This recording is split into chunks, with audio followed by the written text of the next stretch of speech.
Previously on the Movie Battle podcast. Indiana Jones beat Star Wars, or did Star Wars beat Indiana Jones? I can't remember. Star Wars won. I remember taking note of that in particular because I thought Star Wars was better. But yeah, we're back. After a hiatus of 2 weeks. 2 weeks? Yeah. It's not the worst hiatus ever, really. But yeah, combination of work got in the way. Yeah, pretty much. And I started a new job. Liam got a acting job, and we had lost time. So we decided to just take a brief hiatus. Less hours of availability during that time. So our working hours weren't overlapping, and it just wasn't. So, if there's anyone out there who might care, apologies.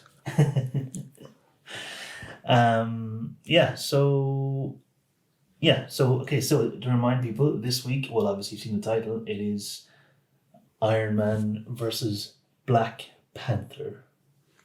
So I've seen neither of them. Well, you have now. Well, I had seen neither of them going into it. Iron Man was directed by, actually, do you want to do it, or can you remember? No. The guy from Friends, the rich guy from Friends. Iron Man was directed by Jon Favreau. Please ignore Liam's ignorance. And Black Panther was directed by Ryan Coogler. I'm just doing Alan Partridge's shuffle of... He directed Creed as well. And what's that one? Something about... I haven't seen Creed. That's the one with the Rocky... the Apollo's son. Yeah, Michael B. Jordan, who played Eric Killmonger in this, played Apollo's son in Creed. The main guy? The main villain. Oh, okay. He plays Apollo's son. Wasn't his name Eric? Eric, yeah. But Killmonger was his nickname. See, in the comics, he was known as Killmonger. Okay. But they often do that. They'll kind of like... No, they did have another name. I couldn't remember. He has his Wakandan name, which, to be honest, I can't remember. But they do often sneak in kind of the superhero, supervillain names as like nicknames or code names, because, why in the name of God would this man call himself Killmonger? Like it's something a child would come up with. So they have to kind of get it in there, but kind of ease it in a more realistic way. So, code name when he's in the military. Yeah. So, was the comic like kind of a kid's comic? If it was it came out in the 60s, and the primary audience were children. Okay. I mean, obviously adults read it, but Black Panther came out in the 60s. It actually came out pretty much in line with the Black Panther civil rights group. Okay. But they're both... No, I don't think they were influenced by each other, at least not at first anyway. They just kind of, it was like a common thought kind of came. It's kind of bizarre. But yeah, so, I mean, obviously, I'm a big comics fan, Liam less so, but the comics through the years, 60s and 70s, tended to have more simplistic stories, simplistic storylines. Like, for example, Magneto, obviously, the Brotherhood of Mutants in X-Men. Movies, right, in X-Men. But originally, when they first came out, they were called the Brotherhood of Evil Mutants. Now, there is no way in hell that Magneto would term him and his compatriots as evil mutants. Like, it's just silly. But it was 60s, comics has progressed a lot through the time, but that was a huge stepping stone at the time. Anyway, I digress. I could do a whole series of podcasts about comics, but today is comic book movies. So we hadn't done an MCU movie yet. I've seen every MCU movie and TV series except for maybe season 2 of a couple of them. Like I didn't finish Agents of S.H.I.E.L.D., but I've seen every movie. Liam had seen none. He'd seen nothing. But I've seen the Tobey Maguire Spider-Man. That's an MCU. Okay. Okay, briefly, obviously many companies have made Marvel movies, like the X-Men movies you've seen. So the first one. Sam Raimi's Spider-Man series. There was rebooted Spider-Man done by Sony. The Hulk was done, and a few others. Daredevil. But then Marvel Studios, so they literally owned, it's Marvel, who actually make the comics, made Iron Man. This was their first ever movie that they had complete control over, and they actually made it, not just sold the rights and got some money from somebody else making it.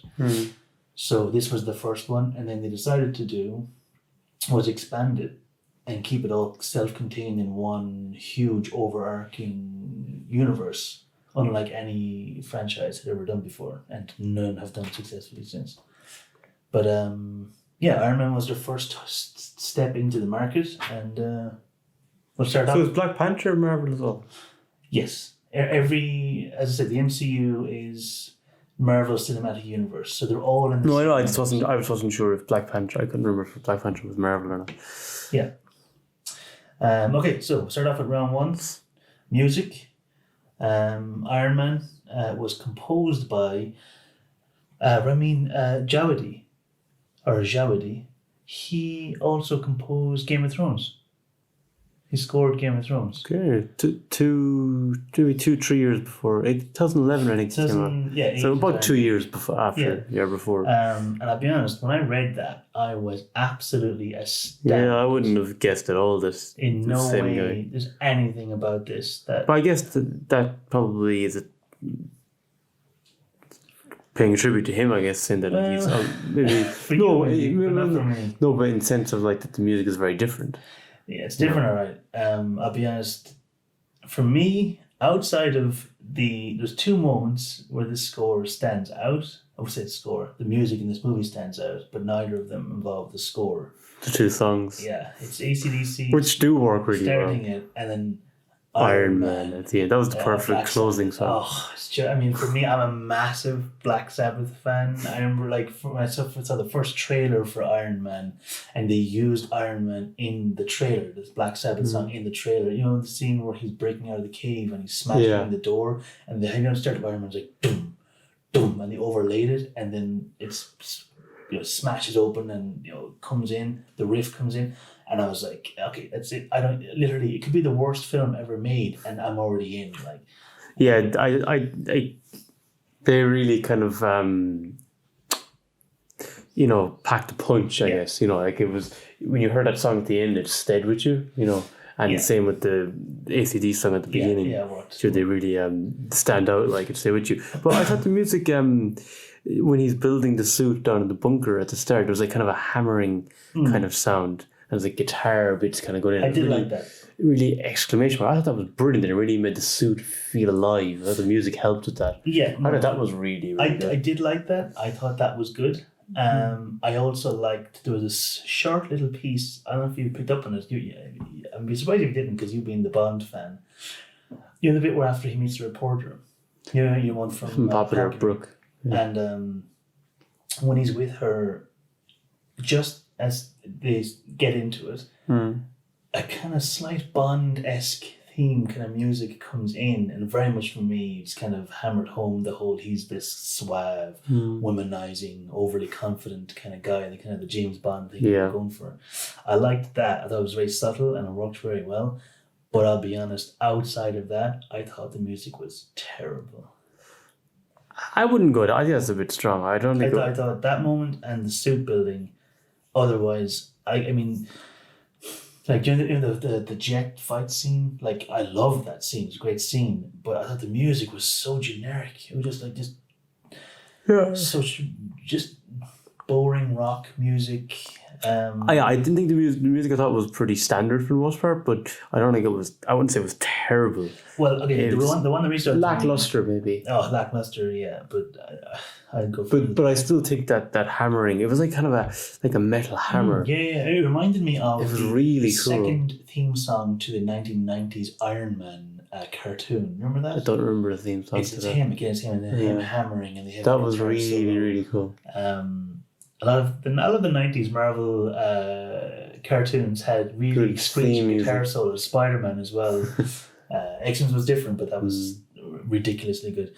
But the one that stood for me the most in Iron Man as its lowest point was when Pepper is breaking into the office to get the files. And Obadiah comes in. And it has the most generic, tense music I've ever heard in a film. Like, we made a movie recently and we got our music from premiumbeat.com. Premiumbeat.com. Yeah, and I would be surprised. I would not be surprised in the least if Ramin just went onto premiumbeat.com and typed in tense and used the first one that he heard. Because it was we did it because we literally have no money. We can't afford. There was millions of dollars put into this movie, and you don't hear it. You don't hear it. I thought it was terrible. And when I read that it was the same guy that composed the amazing music that you hear in Game of Thrones. I mean, some of the best music I've ever heard composed for film or TV is in Game of Thrones. And this is among the worst I've heard, that I can remember anyway. That's me on Iron Man. But I have nothing else to say. I kind of touched on the bits that I liked, the suit building and then the two songs. Yeah. I thought it was said pretty standard after that. Yeah. Unfortunately for me, below standard. Black Panther. So it was composed by Ludwig Göransson, and he's worked with Ryan Coogler, I think, on pretty much all of his movies. He did Creed, and he did I can't remember the other one. There's one about a musician or something. I can't remember what it is. It's supposed to be good. But they've known each other since college, apparently. They worked together pretty much their entire careers. Well, him and the director, is it? Yeah, the composer and director have known each other for years. And this, for me, was like night and day. That's your phrase, isn't it? Like, night and day. So if there was an action figure, that would be the button. You just say, if I was a villain, it's like Two-Face. But instead of it's like the top half and bottom half or something. One is light, one is dark. Yeah, you have a switch on the action figure. You have a switch and it flips colors. Or maybe at night I'm good and at day I'm bad or something. Anyway, I mean, again, you haven't seen any other MCU movies before this, but I've seen every one of them. But even aside from that, just look at kind of just blockbuster movies. When have you heard a soundtrack or a score that sounded like this? It was so different, so unique, I thought. Well, one thing I did like was, I thought was clever, was so when Eric is in control of when he's ruling Makandra, or is it Wakanda? Wakanda, sorry. I don't know why I had a name on it. Drumcandra. Why did I had Makandra written on it? I don't know. But when he's kind of the ruler, the music changes from kind of that kind of tribal drum beats to rap music, which is what he grew up with. He lived in the streets. Yeah. I thought that was a very clever concept to do that, it was really showing his influence. Yeah, absolutely. That was really cool. I liked the way they did that. And I liked the tribal kind of tribal drum beat. It was very kind of spiritual as well. It was kind of nice. Yeah. It reminded me of Mufasa. There's a scene where he's talking to Black Panther's talking to his father and about death, and he's talking about, I don't know if I'm ready to live without you. And he's trying to tell him to move. You have to move on. And it was like the music in that Mufasa and Simba scene, like, Dad, we're friends, right? And we're always going to be friends, right? I just kind of thought of that. Music. Yeah, I mean, to be honest, and even also when they approach Wakanda for the first time, and you hear that voice echo out kind of as they break through the hologram and they enter into the real Wakanda. But I mean, and I suppose that makes sense because both movies are set in Africa and both used African musical influence for it. I know that Ludwig Göransson, he went to Africa for I think about a month or two beforehand, and he used traditional African instruments. He toured with a couple of African singers. The guy who sings that moment, that epic kind of religious, spiritual, almost kind of opening as they enter in. He went on tour with him and kind of introduced him to a lot of other instruments and people to work with. And I think it shows the effort they went to really shows, because it as you said, it incorporates traditional African music with traditional orchestral score, and then also with modern hip hop elements as well. It's totally unique. I've never heard anything like it. And again, you describe it to somebody and say, okay, we're going to include our classical music, hip hop, and classical tribal beats, and you're like, that's going to be difficult to pull off. But I thought they did fantastically. I thought it worked so well. And there's a piece, probably my favorite piece in the whole movie. And it's just quite a haunting piece. It used it a couple of moments, but the one that kind of really stood out for me the most was at the very end when T'Challa brings Eric up to see the sunset, and as he sees the Wakandan sunset for the first time that his father told him about. So he would show it to him. And the music that plays there is really beautiful. It really elevated above a lot of other.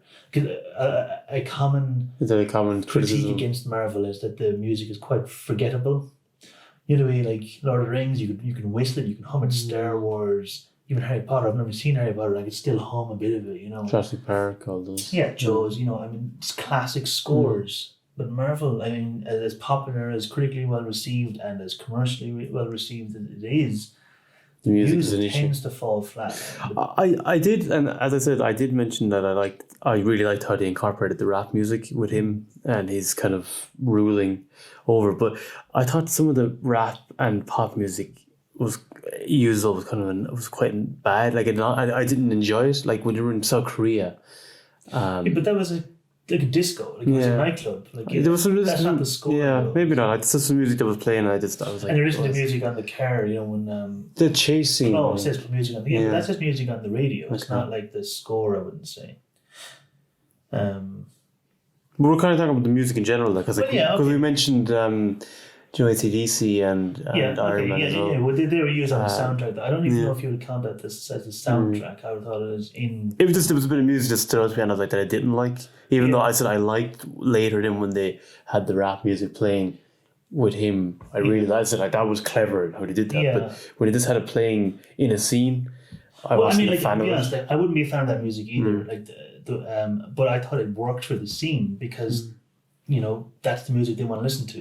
That's music that's on in the nightclub, and that's music that.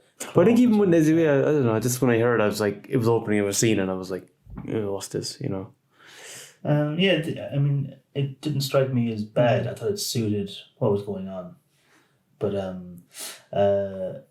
even like, and then more subtle kind of moments. When you say tribal drumming, there's so many different types of drumming and droning in this. It's hard to kind of like one that stood out to me was during the the challenge. Where anyone can challenge T'Challa the first time, and they all say no until M'Baku comes in. But didn't they all? What was cool with that was didn't they all kind of they created like a piece themselves in their way of responding to it. Yeah. They all had one. I thought that was really cool. Yeah, and all of that is based on kind of African tribes and real African music and music styles. And that's actually one that kind of stood out to me a lot. Like the one of the moments distinct moments that stood out to me in the film. Yeah, no, I thought the music in this was so good. Really, really enjoyed it. I thought it suited the movie perfectly. It elevated the movie. And even like listening to it back afterwards on Spotify, I really enjoyed it. I won't be listening to the Iron Man soundtrack again. Just play Iron Man. I listened to Iron Man plenty. I've listened to it maybe a good 10,000 times. I've probably listened to it another maybe 100,000 times before I die, hopefully. For me, this was night and day. Night and day. That's kind of me. I could go into it more about how much I loved it, but I don't really think. I'd just be repeating myself. Yeah, I've kind of touched on again, like the other one, the kind of the bits. Okay, so I'll vote first because it's so obvious where I'm gonna go, but I'm gonna go for Iron Man. No, I'll go for Black Panther by Ludwig Göransson. Just so unique. So refreshing for me, having seen so many MCU movies and just being like, whoa, this is so different, works so well. Difficult challenge to pull off, but he totally pulled it off. So yeah, I loved it. Black Panther. Yeah, I'm going to just give the verdict on simply my response to the ending of Iron Man when that song played. Right, yeah. That really It's a perfect movie. it really packs a punch, you know. And that to me, of both of them, stood out most. Okay. And that's what tips it for Iron Man. See, I mean, to be honest, like for me, it was AC/DC and Black Sabbath versus the score. And to be honest, for me, it was Black Sabbath versus the entire score of Black Panther, and I couldn't give it to based on that for me. But but I see where you're coming from. And again, that was the first time you saw it. I'd seen Iron Man a couple of times. So I knew that was coming. You didn't, because it is a perfect moment. Because even it's the line of the song. Because I feel like subconsciously I might have been expecting it, but then by the end of the film, I kind of had forgotten about it, and then I was like, "Oh, cool!" So it was like, it was perfection the way they used it. Okay, so that's 1-1 then. Interesting. But see, it's good for you because you said you like this because you have no idea where I'm going with these. We didn't watch them together or anything, so I don't even have like a cursory understanding, even just listening to you laugh in a moment or scoff or anything or shake your head or nod your head. Okay, so moving on to round 2, action and special effects. Okay, so Iron Man. I hadn't seen. I'll be honest. Okay, do you want to start? No, you go. Okay, I hadn't seen Iron Man in a long time. I saw it when it came out in cinema. And I think I've only seen it maybe once. I bought it on Blu-ray when it was released on Blu-ray, and I think I watched it once then. But I probably haven't seen it in over a decade. And one thing that kind of stood out to me that I kind of forgot was how intense some of the war scenes were. Especially when you consider this is 2008, and up until now, maybe, I mean, okay, you've got Batman Begins and The Dark Knight came out the same year as this. Dark Knight came out the same year as this. But outside of those two, comic book movies tended to be a little more childish. Even the good ones, like say Sam Raimi's Spider-Man, felt. I mean, I don't say it as a bad way. I mean, because I love Sam Raimi's Spider-Man, but it tended to reach back maybe more to the earlier comic book style. This felt like it was based more on the kind of more modern Marvel style. When I say modern, I mean the late. For those of you who read comics, the late 90s, early 2000s when Marvel kind of started turning things around again. Maybe more so early 2000s, because Marvel went through a rough period in the 90s. And it felt more mature and it felt quite real. And I mean, even just that opening shot where, I mean, you have a great opening scene, they're laughing, joking, and then out of nowhere is explosion. We're suddenly confronted, we are, and Tony is. With the reality of what he does. Yeah. And you were talking just about, again, this kind of war scenes, the scene with the father, to be shot in front of his child. That's probably my favorite scene in the movie. I think definitely the most powerful scene in the movie. That whole sequence, I remember, like that scene where even when he's watching on the news, after he finds out that Obadiah betrayed him, then he finds out that where he was and his tech is being used. Then he finds out his tech is being used to hurt innocent people. He's been betrayed by he was basically his father figure after his father died, and then we go in and we see the horror of exactly what war in these areas is, what shape it takes from both sides, from the Americans selling the weapons side to the local people fighting and killing each other. And then we go on to the amazing chase scene with the jets as well. And just that whole portion of the movie, I think I saw someone put on a comment on one of the YouTube. I was actually rewatching some of the clips afterwards. And someone said that moment with the jet scene was like, that was the moment that everybody fell in love with Iron Man. And I love that shot where like when he goes supersonic, when he breaks the sound barrier. And I remember it filled, and I remember particularly seeing it in cinema. The cinema would be cool, I'd say. And I remember, because again, this is 2008, and we'd never really seen anything like that before at this stage. I mean, it reminded me when the first time I saw Donner's Superman, or when I saw Sam Raimi's Spider-Man and Spider-Man swinging through the buildings. That was the first time we'd seen anything like that. Superman was the first time we'd seen a man fly and feel like he was actually flying. Even though looking back now, we can see you see it's... Yeah. But when you first see it as a child, it's like, whoa. And Iron Man was that. it took the special effects to the next level, and in a distance, the suit, everything holds up. Like it still looks fantastic. Well, the suit in itself, like, creates a lot of cool concept kind of scenes. And to be honest, I never really associated Iron Man with being like an intimidating figure. He's more I kind of pictured him as kind of a graceful figure.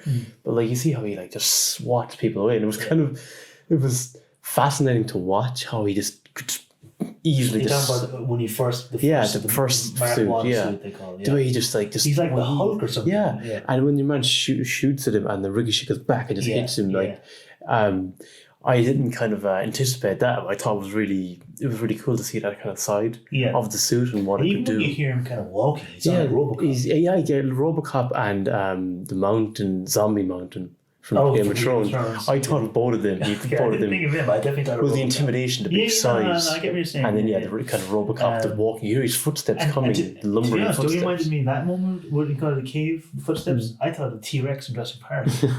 That sound, hearing him first approaching, before you see him. And what I love is, again, it's made by Marvel, so the little details, they know what to do. So that first Mark I armor, when Iron Man came out in the 60s with Stan Lee and Jack Kirby making him, that's what he still looked like. He looked that for several years until they did the classic red and yellow suit, which he takes on. I love the fact that they brought that in, have that early version be this what he made in the cave, and then he did the second one. Fine tuning. It's just, and that's why having somebody who loves and understands the character makes so much sense if they're adapting it. Like Iron Man, like the suit, was, the most perfect. Literally, you couldn't make it better. Like, you look at the comic books and you look at him, you're like, yeah, that's literally perfect. He looks the exact same. There isn't a thing wrong.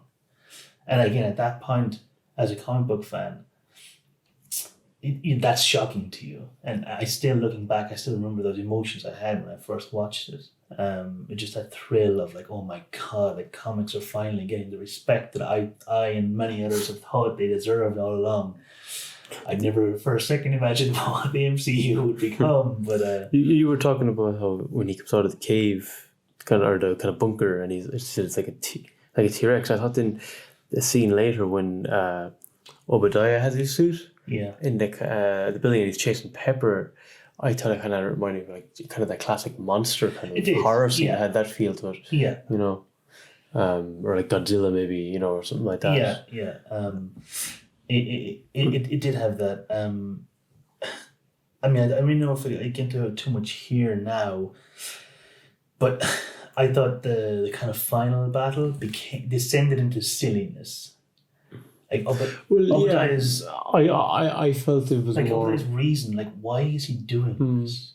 I felt it was more so personal when he wasn't in the suit. Yeah, 100%. Like that stuff with him, and when he doesn't he drug him or something. He does a paralyzation kind of thing on him, and then he takes out the arc. All that stuff. Yeah, it's all fantastic. When she used to put that in, that scene was really. And the CGI, the special effects, are fantastic. It still looks really good. Like 100%. She put her hand into his chest. Yeah. And that stuff was really intense. And even like earlier in the cave, where like Jensen has him hooked up to the battery, like all of that looks so good. It does, yeah. Or do you ever see when he goes up into the air and then he just stops? Yeah. Actually, I just thought Silver Surfer for that.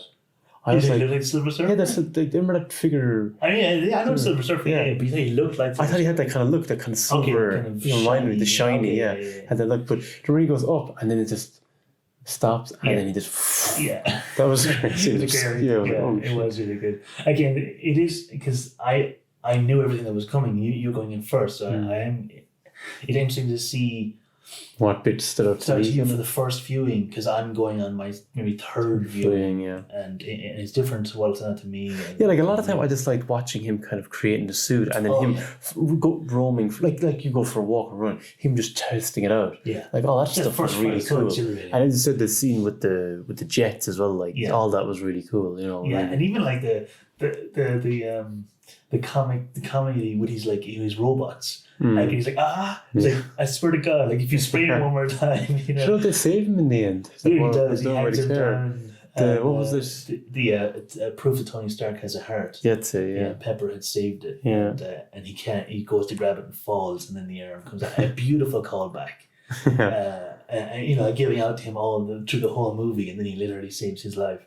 But at the very beginning, during the explosion as well, there's like a little shot of you just see the blood seeping down from under his shirt because he's wearing a white shirt. Yeah. I don't know. To me, it just kind of it was a striking visual, which I thought, as you're watching it, I was like, that is gruesome. That whole war zone, and then that shootout as well, where they started getting like picked off one by one. Like it was again, it was an intense scene. As I said, the most intense for me was the refugees being forcibly separated and I was kind of glad, didn't you know, when he saved the father, and then he just says to them, he just goes, he's all yours, which is like completely what he deserves, you know. And then of course, in that scene, he also has the classic cool guys don't look at explosions moment when a tank fires at him and he ducks and he just like he shoots at it and he's like walking away slowly as it explodes in the background.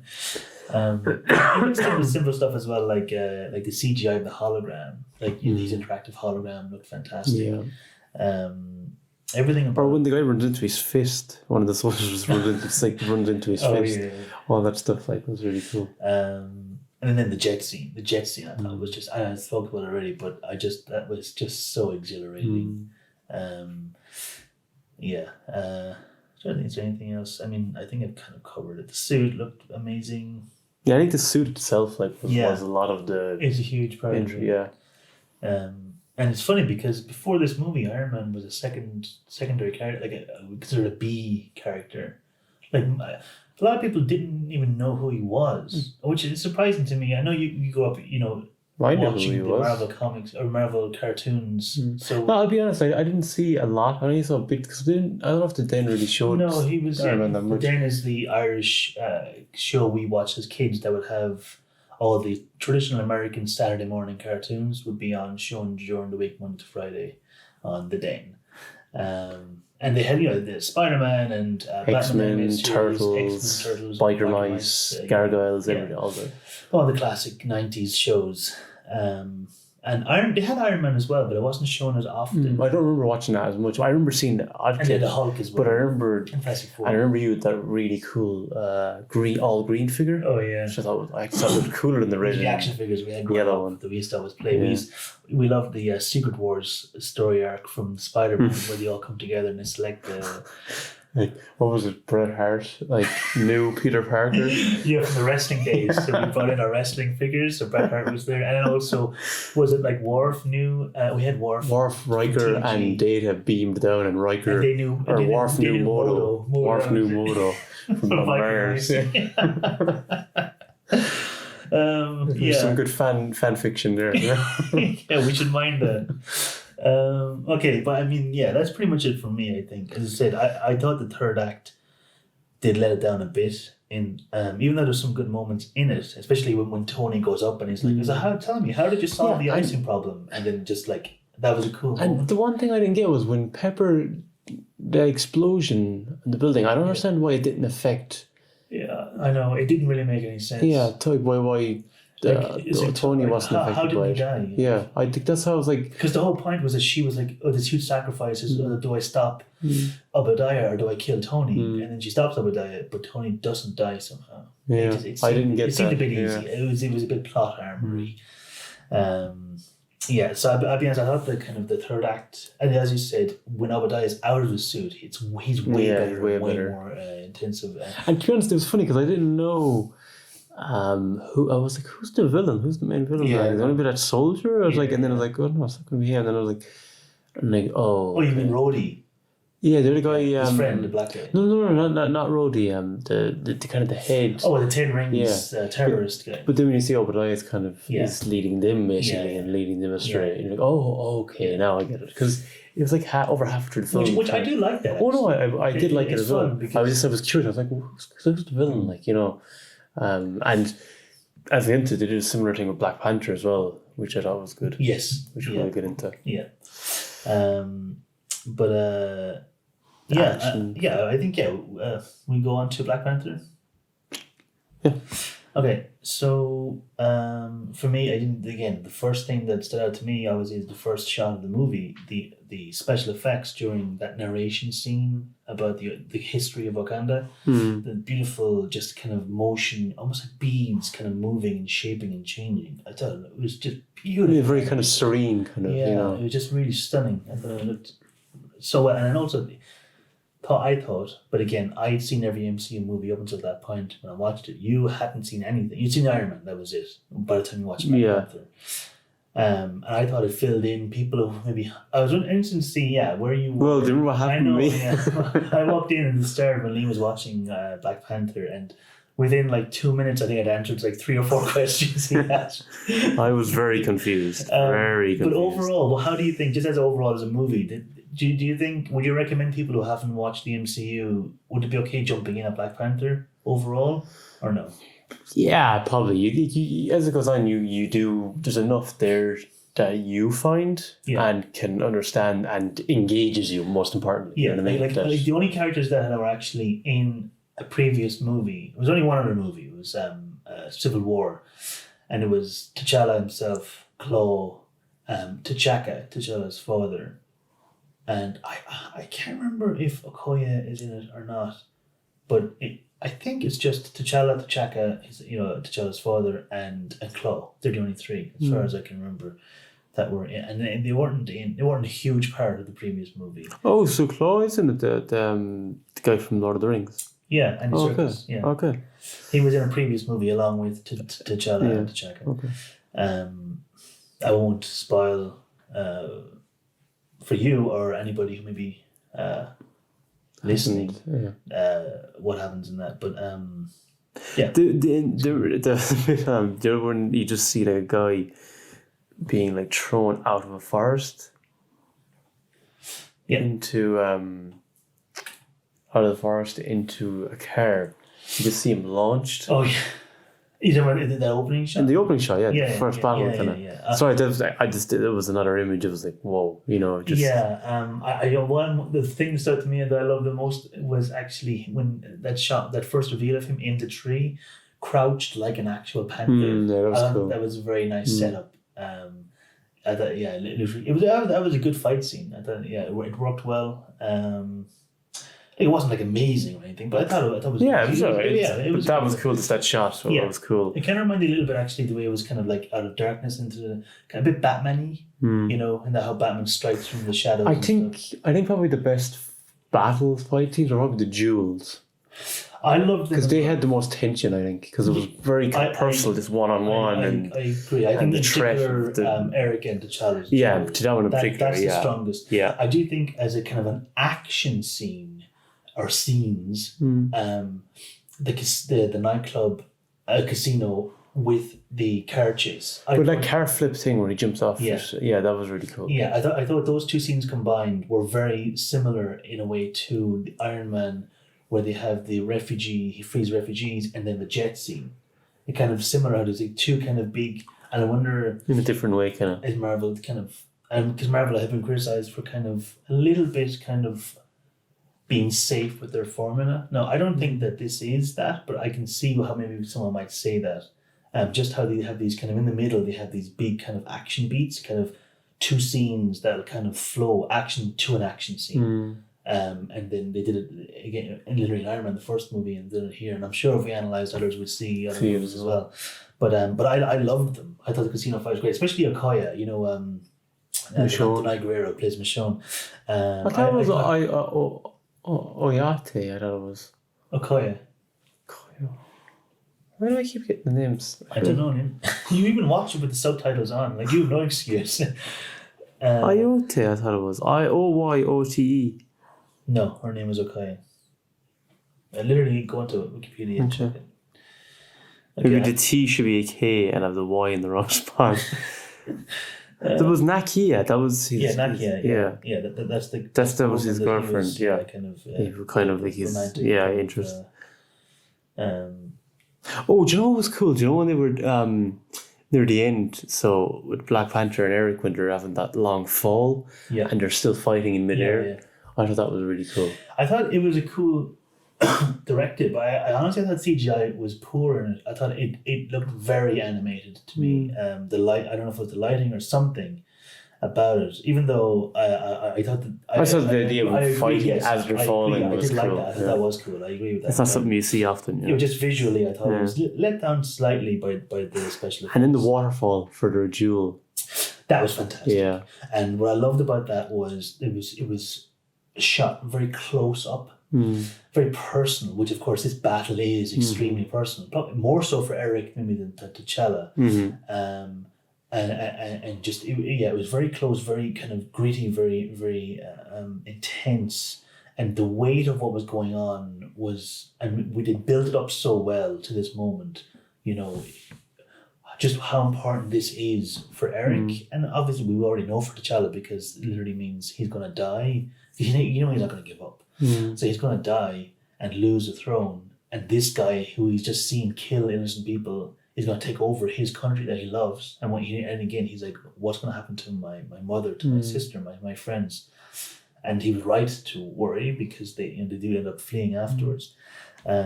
So I thought that was a fantastic scene. The tension, the way it was filmed, the way it was acted, even the way we get Well, then you have the other tribal members kind of closing in on it, or like a circle around them, there has to be a winner, kind of, you know. Yeah, exactly. I'm just let's see. Sorry, Okoye. Yeah, good night, Okoye. Are you doing it? Or sorry? No, yeah. There was a couple of other bits that let me think. Sorry. Oh yeah, I mean the special effects just of the actual the shield or the holographic shield that reveals Wakanda. Again, that it looks beautiful, and even like the city was very cool because it kind of reminded me, like, it did feel like a very futuristic version of what, like, say, and it felt kind of Moroccan to me almost a bit, and kind of, but it felt, you know, like a sci-fi movie, but also grounded in reality. Like Ryan Coogler was saying in an interview that, like, one of the first things he thought of was, where did they get their food? He was like, you know, how do they eat? And he was saying, like, when you have scenes of, say, people of, you know, eating, it feels like a real place. Because so often you have these kind of sci-fi environments and cities, and you never see them eating. Something that everybody does, you know, having like an outdoor cafe, or having, like, you know, street food and stuff like that. And it made it feel like a grounded, real place. It's a very subtle little thing to do, but it was, I think, you don't often notice it when it's there, but you'd notice it if it wasn't there. One of those details. Also, I mean, you look at again, totally separate, but the scene where Eric tries to take out Claw, and he just takes out the girl he was with. It was it was like, whoa, okay. And also even Claw dying that soon. Yeah, I wasn't expecting that at all. No. Because I assumed he was because he kind of builded it, he's the main villain. You expect him to be the villain, yeah. I was like, oh. And I was like, oh, he'll probably come back. And I was like, oh, no, he's not. I was like, whoa, I was not expecting that. No, it was a genuine surprise. And I do love when films curveball, do genuinely surprise you. Because, again, so often these blockbuster movies can just be cookie cutter, by the numbers, rubbish. But thankfully, this really averted, you know, any fears I, you know, had or whatever. It really it raised the bar, I thought. Yeah, I enjoyed, like, you know, Mbaku's challenge with T'Challa as well. He was done really well, but yeah, I thought Eric's one was the most intense. But yeah, okay, that's it for me from action. You? Same, yeah. Okay, you want to vote first this time? I'm going to go with Iron Man. I think the action scene, like I said, the last scene wasn't great, but the stuff with him making the costume, the suit, what was it called? Armor, probably more accurate. But yeah, all that kind of stuff, and then seeing it in use and how effective it is, and then the scenes of him, like I said, with the jets, just kind of stood out to me more. I thought the final battle was a letdown, and I thought I do think that in the battle, so Eric and Black Panther, their fight and the final battle like felt more personal. Where with, as I said, with Obadiah and Tony, it was more when they were kind of more in dialogue that it felt more. I thought, but so we'll probably get into that more characters, but I hear you. On the whole, I think I kind of I just kind of stood out to me more was probably Iron Man, not by much, but I think I kind of shaded it. This one's been tough for me. I was trying, but to be honest, my answer has changed a couple of times while doing the notes. I was like, I think it's definitely that, and I was like, oh no, maybe it's this, and I was like, actually, is it that? And I'll be honest, it's changed during our conversation so far. That means it's close. It is very close, very very close. So, like you said, so the Black Panther I thought had more consistent action. There weren't any scenes that I thought, it's not really doing it for me. Like the opening scene, did as well. I love the casino scene, the car chase scene, the tribal challenges were I felt the strongest, in particular with Eric. That was my favorite action scene in the movie. Even more so than the final battle, I thought the tribal challenge was the best. Although there was a great moment where, when he kills Eric, that stab wound, and that move, and even like Eric is like nice move, like he respects it. Yeah, I acknowledge it. A hell of a move, I think, as he said. That was great. And even like the big wild battle between them, and also like what are they called again? Dora Milaje, I think, isn't it? I've only seen it once. It's going to be hard for me. I'm asking my brain. Is it Dora Milaje? What is it? Dora Milaje. Yeah, I'm right. Trust your instincts, Eamon. So that scene where like 3 or 4 of them are going off against Killmonger. Actually, isn't it funny how I know you don't really Killmonger is only used like once or twice in the movie, but the villain in the comics is called Killmonger, and Obadiah's character in the comics and in the movie is called Ironmonger. It's quite a coincidence that both villains have monger in them, but so I thought there was a lot of great kind of battles in it. Iron Man, I thought, had some like really fantastic fight scenes in it. The escaping from the cave, then out of the cave and fighting in that. And even like as you said, just that first flight, that sense of wonder he has, and then obviously the refugee scene was amazing, and the jet scene afterwards. The final battle was a letdown. The movie does start slipping in the third act, and again that has been a criticism leveled at a lot of Marvel movies. Maybe I should skip the third act from Marvel films going forward. But in I have to say, like the scene that grabbed me the most, the 2 scenes that grabbed me the most were the refugee rescue scene and the jet scene. Those 2 together for me were the best overall, and that's why I'd give it to Iron Man as well. But it was very close. So that makes it 3-1 to Iron Man going into the final round. So it's still open, but a Black Panther has to take both votes in the final round in order to take it to a tiebreaker. Final round. But before we go into the final round, we'll. Oh yeah, we do this. We plug the show on the show. Podcast? Remember that thing? Okay, so. You can find us on social media, on Instagram. We had to think about that for a second.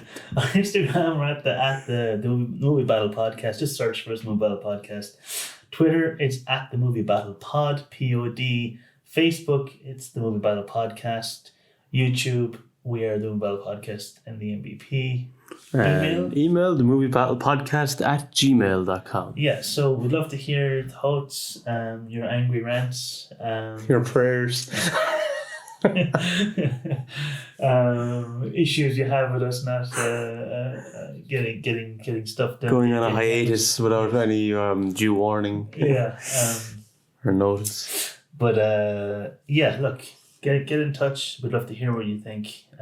Debate us, and yeah, we'd love to hear your thoughts. Okay, so moving on to final round, which is round 3, characters. Iron Man. Start off with Jensen. For me, I really liked Jensen. Yeah. He's quite intriguing. Like so much of his backstory is only hinted at or suggested at or revealed small bits of it, and we only actually even find the huge moment, kind of that his family were dead all the time at the very end. Yeah, that was quite a strong shit. He's going to join them, basically. So he's quite a tragic figure, but I like the fact that when we first meet him, he appears to be a bad guy. Yeah, we assume he's like torturing or something. You're like, what the hell is this guy doing? And he's got attached to a car battery. Like, I mean, it could be pretty horrific torture scene oncoming. But no, then so bit by bit, and again, as Tony bit by bit starts trusting him, we also start trusting him and think, okay, maybe he's on. He's also kind of like, he kind of advice for Tony and how to shape his life. About like your man who has everything and nothing, which is kind of massive. So for me, like he is the biggest. He has the biggest impact on Tony's arc in of anything in the entire movie. Like he is the main catalyst. I think more so even than like being involved in explosions, seeing his weapons kill innocent people, being tortured himself. His life at risk and having this accident where he's got a week to live, he thinks, and then having to have that arc reactor in his chest for the rest of his life probably. All of that. But I think the thing was seeing Jensen willingly give his life so that Tony could go and do something and deciding, I'm not going to waste the gift this man gave me. Yeah, well, I think it was a humbling experience for him as well. And it kind of, like I said, he is a character that helps shape kind of everything and also kind of create layers to Tony's character. That makes him think in a different point of view or different perspective. That's what great supporting characters do. They because they're there to support the main guy you're following. The movie is Tony's journey from arrogant, womanizing, warmongering billionaire to selfless, charismatic hero. And Jensen, I think, is the despite only being in the opening maybe half hour of the film, he still is a character that stands out very much. Massively so. That when you finish watching the film, he's one of the first characters that comes to mind after you've watched it. Absolutely. Excuse me. Yeah, I mean, I thought he was acted very well, and again that reveal of his family, that tragic, and he was like, "Stick to the plan. This was always the plan, Tony." That was a great scene, a great line, and you really feel for him in that moment, and you wonder, is always the plan? You wonder, has he done some awful? Have they made him do some awful things up until that point? Like I think he sees Tony as his road to redemption as well. Yeah, and he knows in that he's going to die. Yeah, and obviously that's what he wants as well. So he's already kind of. It's mapped out to him, kind of. Yeah, I'd say in his head he was already dead. Yeah, and it was just okay. Help him now. I see this man. One, he sees Tony and he's like, he's probably just some warmongering, gobshite. But it's like, okay, he sees something in Tony. Maybe Tony doesn't even see himself. He's like, this man is capable. Obviously, he's a genius, but he's capable of true greatness to help humanity, not hurt it. And so in his head, he's like, okay, I'm going to get this man out alive, and make sure make sure he becomes a superhero. But I'm going to make it my mission. My redeeming mission is to get this man out of here. And he does that. And then willingly sacrifices his life for Tony so that he can be with his family. It's a very tragic arc. And I thought it worked really, really well. Mm-hmm. Yeah. Rhodey? Yeah, well, it's interesting because he doesn't... Actually, it happens with a few of the characters. That when he becomes Iron Man... They also, again, he comes back from when they think he's dead, that whole thing. They all see him differently, they don't see him the same. No. And he is kind of a changed person. And I think that's Rhodey's biggest kind of issue for a lot of the film with him is Yeah. that he feels he's changed and he's not the same. Well, obviously, know. the fact that Rhodey is a general or a colonel. I think he's a general in the military. Something like that. And Yeah. like Tony's, has the military buy Tony's weapons, and so when he says, "I'm not gonna make weapons anymore," that's hurting the military. So automatically he's on kind of Well, he says like, doesn't he, like, you need time? You need time to get your mind, and even get your mind right or something I mean, like to be honest, though, like when Tony goes to him and asks for help, and he says no and walks away, and I'll be honest, you kind of feel that moment of like you're not a good friend, really. Like Tony has been through this horrific experience, and because he's going against, say, your job, you as a general of an army, because he's decided he's not going to help you anymore, you're going to say no to offer help. It's kind of that, and there's a real distance there as well for a while. Like, kind of, because you see a lot of Tony just working in his, in his suit and that. There's a distance from everyone, kind of like, and they kind of, you can see. It helps to kind of paint that picture of that he's separating from everyone that he's close to. No, it does. But I'll be honest, I thought Rhodey... I'm not saying Rhodey was right. I'm just saying that that kind of comes into it as well. Oh, yeah, no. I see what you're saying. I think that's fair. I think that's a good point, that it shows Tony's new outlook in life, and he's everything that he did before has now changed. So he's reevaluating everything, Yeah, he's reevaluating who's around him as well. With women, how he is obviously the biggest thing with weapons. But to me, he's quite a passive part of the movie. And this is something actually that I think, I was saying earlier about how I love the fact that Marvel obviously literally wrote the comics, so they understand his character better than anybody could. But I think one of the issues of adapting something is falling into, well, in the comics, Rhodey is Tony's best friend. So we have to have Rhodey in this. And I'll be honest, if you said to me, or if we re-edited this movie or rewrote it, and you took Rhodey out of it, what would suffer? Like, what part of Tony's journey wouldn't happen if Rhodey wasn't there, really?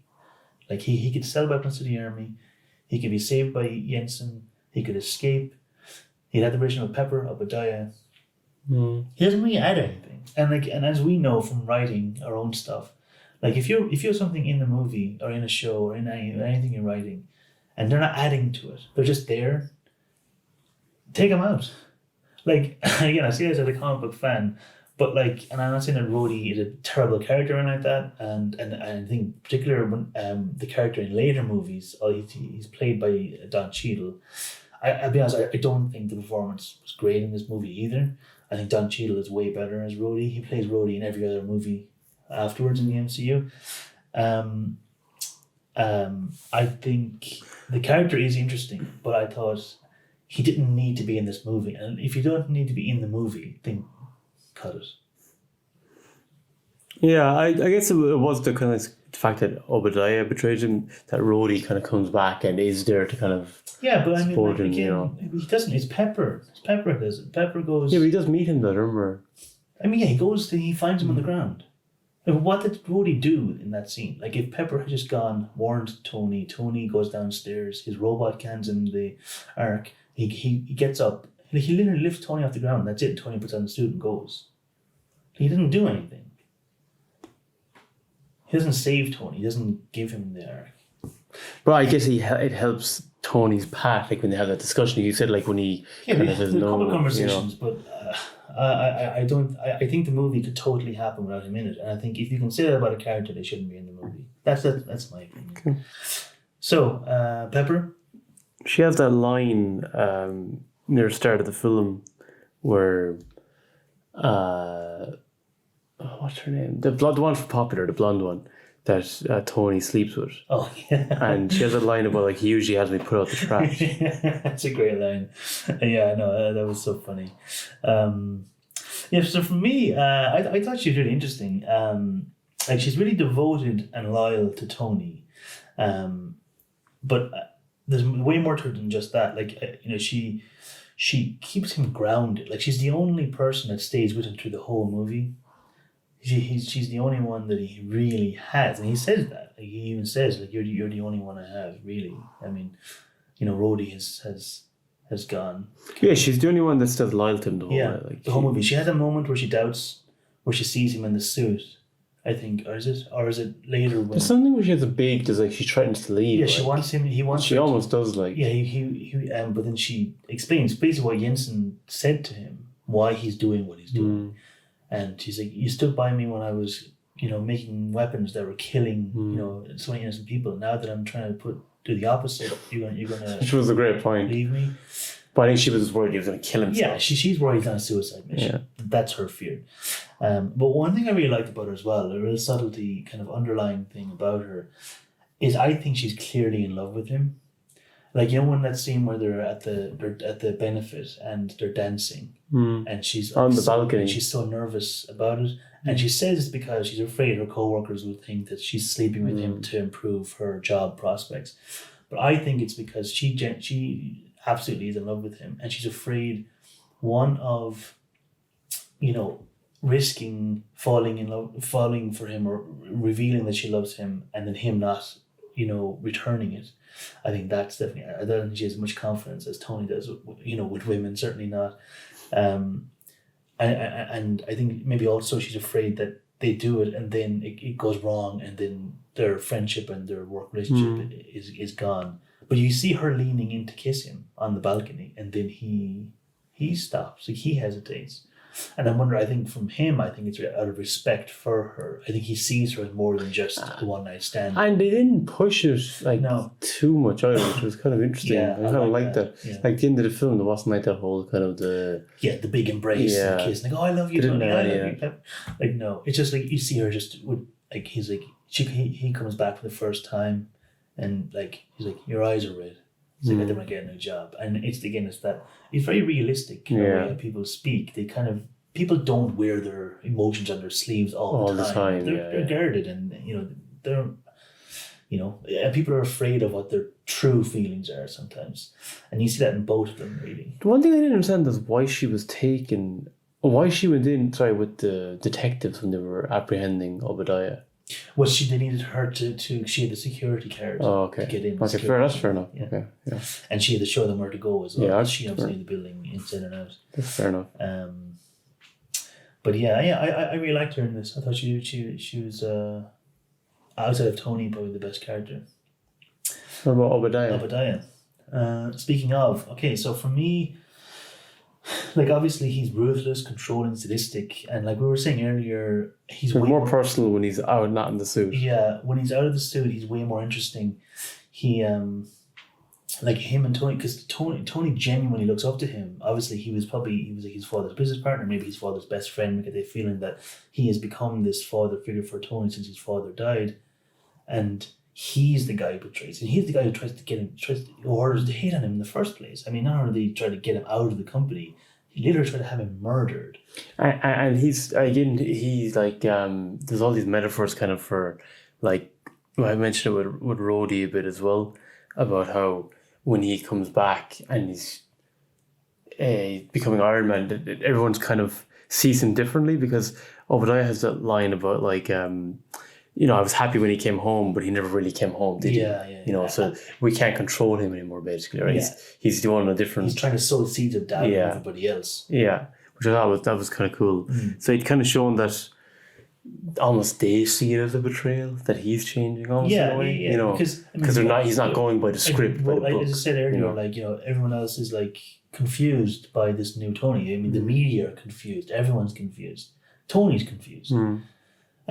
Which makes sense. When someone's acted a certain way for 35, 40 years, and then suddenly they get captured in a foreign country, tortured, they come home months later, a different person, and start saying, I'm now for peace. It's like, you can understand in a certain sense why Obadiah is upset, but obviously even before Tony went, he wanted him dead.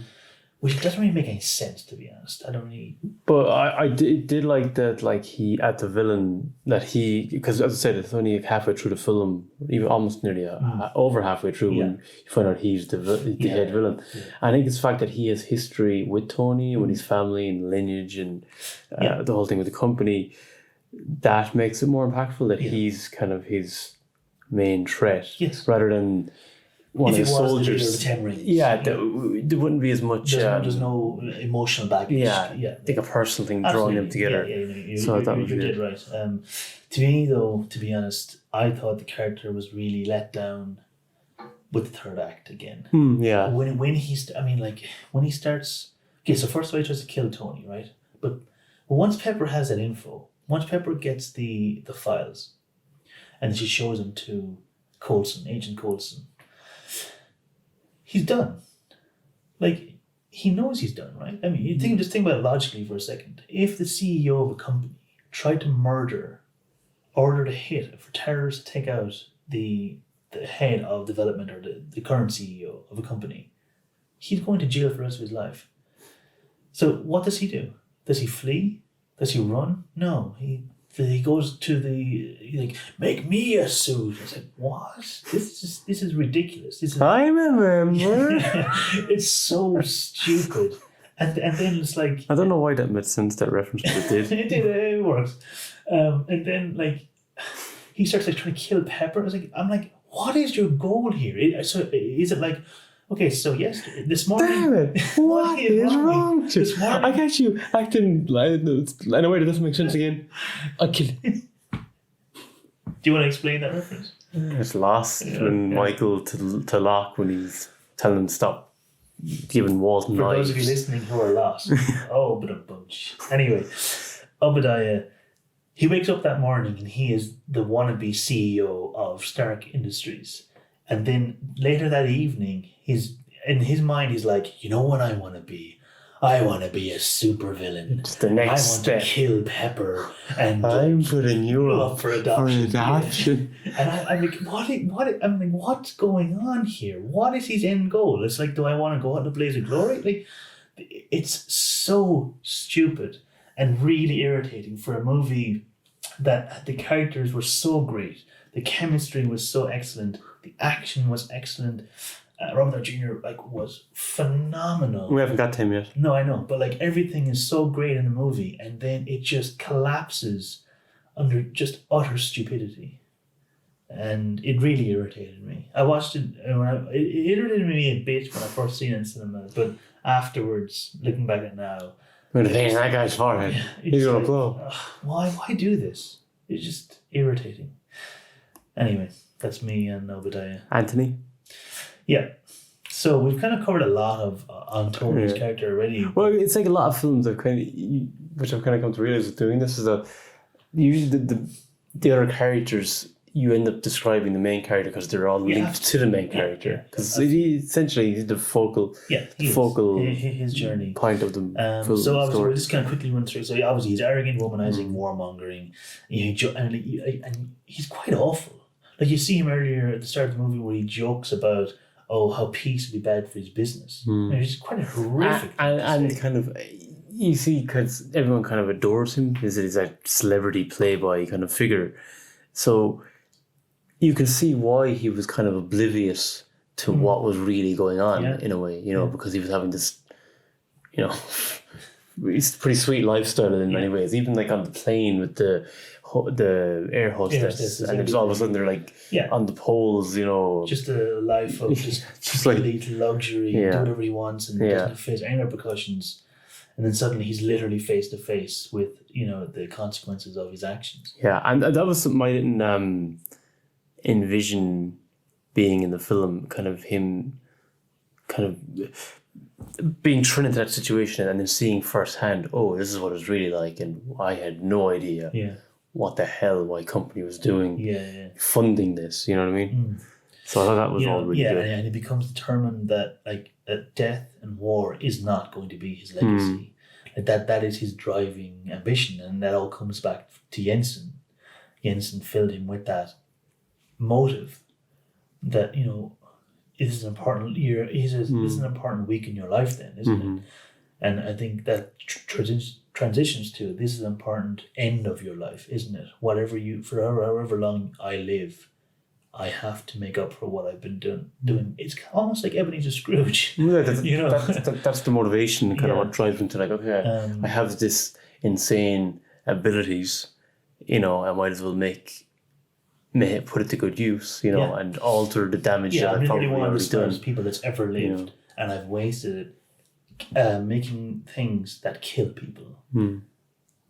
I need to change this. I think also, obviously, as I said earlier, Obadiah, betrays him, the father figure. Rhodey turns his back on him. Only Pepper stands beside him. And even she contemplates leaving at one point. So, I think in some ways he's almost on a suicide mission as well. Like, he has nothing to lose. Like, as I said, like, you say he doesn't have a family or anything either, He may, in his head, he may have already died in some ways. He'd already kind of just accepted his life is just surface, shallow rubbish. And like, even also you see, like, the alcohol, if you picked up on the kind of little hints they drop with the alcohol thing. You see, it opens up and it's holding the alcohol. Even like Jensen says, I met you before. I don't remember. He's like, I'm not surprised to that much alcohol. Nobody would. So in the comics, Tony is an alcoholic, and there's a classic story called Demon in a Bottle where he has to face the reality that he has a serious problem, and he stops being Iron Man for a while because he's flying. I've never actually read it. I'm only aware of it. I think he may fly drunk and cause an accident or something like that. Drink driving analogy. I could be wrong in that, but I think that's an element of it. I hadn't really seen like many films with Robert Downey Jr., but he's got a really good screen presence. He's very captivating. So he brings you in. He played the character really well. Like, unbelievable. Yeah. Like after you see him, and especially if we do more, I think we'll be doing more MCU. You will see, which we and I say we, pretty much everybody else listening to these movies, I'm sure has seen the vast majority of. So is he team up with other characters in other films? Yeah. Okay. Yeah. Yeah, well, this is by far not the last we see of Iron Man. But was there a sequel to Iron Man though? Yeah, there are two other sequels. Okay. Yeah. But yeah, I thought acted fantastically. Yeah, no, he was really good. Was written I think he was the best character. Yeah. I know Yinsen was really interesting though, but Tony Iron Man, and that's what he needs to be. If the main character isn't. It's like if Batman or Dark Knight, you could argue with that. Christian Bale, and also, again, you haven't seen Batman Begins, and they've already done Bruce Wayne so intensely and so well. They didn't have to. So you went in kind of halfway through. So I think, to be fair, you need to watch Batman Begins, and I think we should do it because it's a fantastic film as well. But Tony is phenomenal. Every aspect of him and the portrayal, everything about it. And even the suit as well. Yeah. It has when you see his hand going into the glove, it kind of brings that kind of humanity into the suit. Yeah, that's a good point because it's not easy to so to be one thing to be funny and charismatic, okay, cool, he can pull it off. But can he pull off the action side of it as well? And I know obviously he's not flying. A lot of it is CGI. But he has, as you said earlier, that weight of him. That is he is wearing a suit, in a lot of those scenes. In particular when he's acting or speaking, that is him. And he carries both sides of it. Kind of like, people used to, we were terrified of Michael Keaton when he was cast for Batman. They were like, what? He's going to be playing Batman? But he did it fantastically. Yeah. What were people worried when Robert Downey Jr. was cast as Iron Man? Robert Downey Jr. was basically gone. He had serious substance abuse issues. Yeah, I heard about that. He was I think his career was basically. So was this his first kind of film that kind of brought him back? His career was done. And then Marvel, this was their first ever movie. They're like, look, Marvel almost went bankrupt in the 90s. That's why they sold off all the movie rights in the first place. That's why Fox and Sony had all these rights. So the only ones they had left were Iron Man, Thor, Captain America, the general kind of B characters, not as popular characters. And so they're like, look, we're a plucky young company let's take a chance on some other guy who's trying to come back up as well and the two of them. Worked for combined, all of them. and my God, yeah.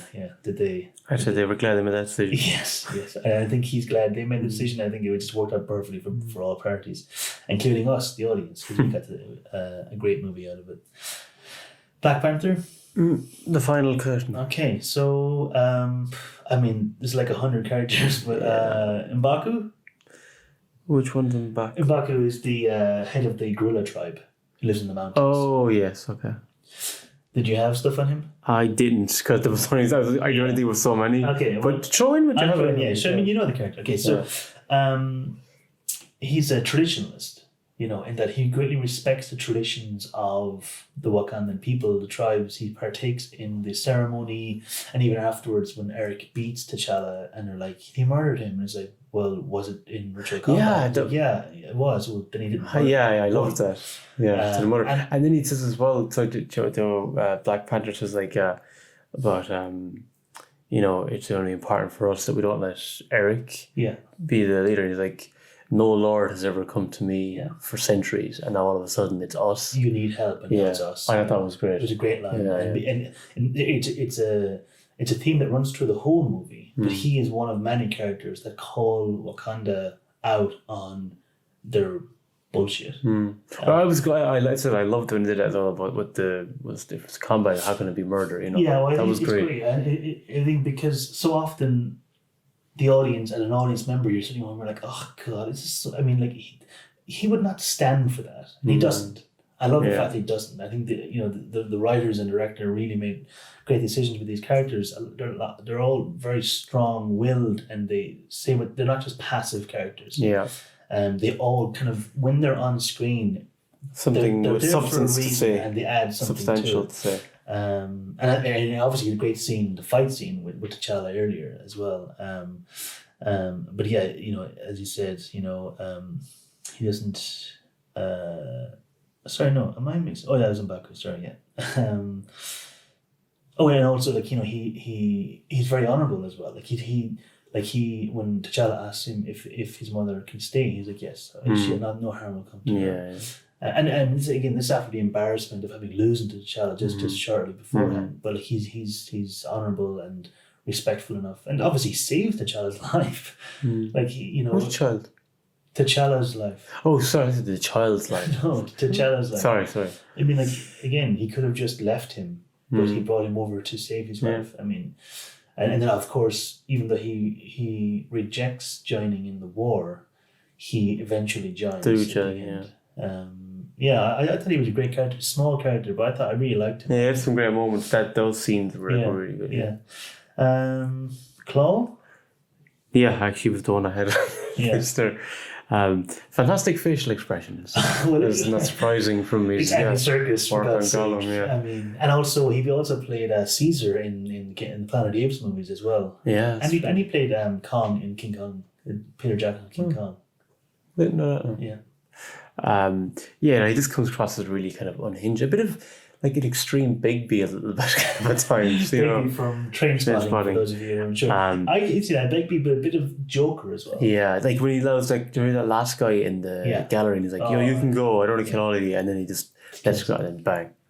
Yeah, that's just like he's enjoying it, like he's having fun with it. Yeah, exactly. Because Eric asked him, was like, "Why'd you do that?" And he was like, "Oh, you make it look like more amateur if you spell out." But he didn't need to play with your man's emotions. You could just say, "Get over there," and then shoot him. But no, he gave him false hope. Having fun, enjoying the torture of it. Clearly sadistic character. And then you see him also as well, like when the sheer joy of the car chase scene. He's like, I love this, and he's like, reminded me of Joker when he's in the car. When Joker sticks his head out the window like a dog, and a rush from reminded me, the two of them just literally a rush, getting off on this violence, this action. He lives for obviously the adrenaline rush of partaking in this depravity. And be honest, I'm really annoyed he died. I thought it was great in that it really surprised me. I think you agreed as well. But I love Andy Serkis. He's a fantastic actor. Yeah, when he was on, And I'd love to have seen more of him in more movies. He definitely stood out when he was on screen. Yeah, like, and I see he the obvious one. You thought he was going to be the villain, and then he dies. Well, this is the way they kind of painted Yeah, him. of Like, course, that he yeah, was. yeah. But yeah, it was really good that they changed it. Especially for me when I watched it, because I'd seen him in Previous film, and I knew from the comics that he is a major villain of Black Panther. So like it very much was obvious to me, and I'm sure a lot of other people. I mean, we also knew that Killmonger is also a great villain as well. So, but I didn't think that he was going to go. No, that really surprised me. The sister? Yeah. Okay. Shuri. Yeah. What's her name? Shuri. Shuri. Sorry, I couldn't remember. So for me, yeah. So she was obviously the comic relief. I had the same thing. Like she had all the funny lines. Yeah, but thankfully not the annoying kind, because so often the comic relief is just the irritant. Of a movie. No, let's break the tension. Yeah, it's like, let's make a joke where there doesn't need to be a joke, and it's just like, oh come on, can you not? But no, I thought she. I liked as well. Like she's clearly like a genius, of ridiculous proportions. But what I loved about her was her joy, like her sheer kind of joy and wonder, like almost like a childlike wonder at her own abilities, what she was doing, and like when she's showing off the suits to T'Challa. Or when like T'Challa calls her, she's like, "Oh yes, I get to go into the car," and like she's clearly this like kind of young, kind of teenage girl with this excitement that she has. But then she's also like really witty, but also like just an utter genius, and it's like she's basically his Q. Like I mean, you very much get that kind of Q bond kind of connection to the two of them, but obviously very different relationship between them. But I really liked her. She's really fun. And I think also she holds her own in the battle near the end as well. And then there's other sides that you kind of you see from her as well, like when he's defeated, and like her and her mother kind of you see that pain on her face. So there's different kind of perspectives, I guess, of her character that you see kind of, even though she's not like one of the main characters, she's more of a supporting character. But I really liked her in it. Wakabi. He's the guy in the blue. Was he the friend? His friend kind of. Yeah, he's like his best friend. Yeah. Was he the guy? He looked like the guy in Cool Runnings. Do you know the guy who's got the rich father? No, he's about 20 years younger than him. That's true. I don't know. Did they kind of remind you of him a little bit? No. Okay. No, he's in Get Out. As well? He's the main guy in Get Out. Which I haven't seen that. Yeah. He's excellent in Get Out. In this, so it was kind of interesting, kind of his relationship with T'Challa, in that like they are best friends, but like, he's very quick to abandon him. You have the scene where, but he does kind of like give reason for it, like when he says how like Klaus for years, Klaus, sorry, that for years his father wasn't able to get anything done to get him, and then he's not able to do it either. He lost him. Yeah. So I think that makes sense, and I definitely can see what's coming from there. But I think going from there to joining Eric so willingly is a bit of a leap, especially because everybody else in Wakanda is horrified by Eric's actions. Yeah. But he's the only one who seems to be impressed. That's true, but at the same time, he's kind of seeing like what they've had to go through, a lot of their kind of people. You know what I mean? Yeah. So I think it's saying like this is an avenue we haven't gone down before. Maybe this is the way to go, possibly. You know, and I don't think he fully appreciates how unhinged and dangerous and a loose cannon Eric really is. I think he's trying to find the good bits out of it and just make that feel like all of it, you know? You could say that at first, but when Eric says we need to go on the offensive and need to invade other countries, that's when you go, he knew then what his plan was. And he even says when he's talking to, is it Okoye? Or yeah, because Okoye is his like girlfriend or whatever, wife, I'm not sure. It's better to be the conqueror than the conquered. And there's another scene that was deleted, and I wish it was probably taken out for timing, but it helps explain him a little bit more when it's him and Okoye talking. And I'm not sure if it's either after Eric has won the challenge or just before the challenge goes ahead. I'm not sure, but they're debating, about Eric potentially being king or else Eric being king, because I'm not sure exactly when it was in the movie. But but he talks about how he doesn't have faith in T'Challa as a king. And so that would have really helped his character. I think we didn't see enough of his character. I don't think. Yeah, he wasn't fleshed out. That's why I thought he jumped a bit of a kind of a spoilers for Game of Thrones. I'll give you a second just to click off if you haven't seen Game of Thrones. A bit of a Daenerys thing. Okay, actually, you know what I mean, just that kind of that. Yeah. Drive on. They kind of change suddenly overnight, kind of thing. It felt a little rushed to me, and it was probably the weakest kind of arc of a character. Even though I thought it had great potential and I could see where he was coming from, I just thought and I think that part of this is the fact there were so many characters in the movie they just couldn't develop everything. There is a lot of characters in it. Yeah. But I thought he did still serve a great purpose in it. I thought his transition was a bit too quick. Ross. That's the Samuel Bilbo. Yeah, I know. I recognised his face. You did. He's in The Office. Yeah, I just realised now he's Bilbo as well. I was like, I've seen this guy. What's he in? Are you serious? I just realised now. Jeez, because I knew, I was like, I've definitely seen this guy in something. I couldn't place it. It's crazy. That's hilarious. Yeah. I can't believe you didn't realise it was him. I can't remember his name now. It's gone out of my head. You said Ross. No, his real name. Oh, sorry. He's in Sherlock as well. It's excellent. Sherlock. Oh God, it's killing me now. Let me just see here. What is it? Martin Freeman. That's it. Yeah. So Ross. So he's very well-meaning. He's very likable. Well, it's funny because I thought he was going to be a villain. Oh, did you? When I first... Again, he was also in the previous film as well. He was not a character. Well, because they established that he knows. He knows T'Challa. Yeah, so the way it was going, I was like, he was like, just stay. He just said, stay out of the way, basically. Right. Yeah. And I was like, oh, so this guy's going to be a villain anyway, Yeah, that's interesting. No, for me, again, I knew going in that Ross was friends with T'Challa from the comics.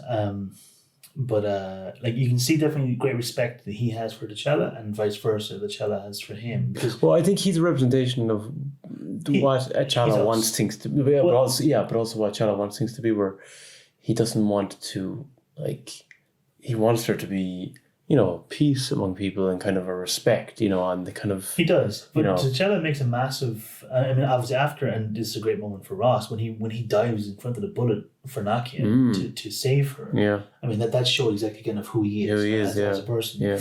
And obviously, and Okoye wants to leave him. But yeah, we'll get there, but she's pretty heartless there. Yeah, she is. But Nakia and T'Challa, I think, feel like they both think, we got to save this guy, because they know they can.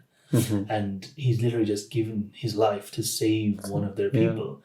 But it is a huge moment because he is, as far as I can tell from the movie, the first non-Wakandan, definitely actually the first white man who was invited into Wakanda. We know Claw got in there, but he snuck in through the help of T'Challa's uncle, Eric's father.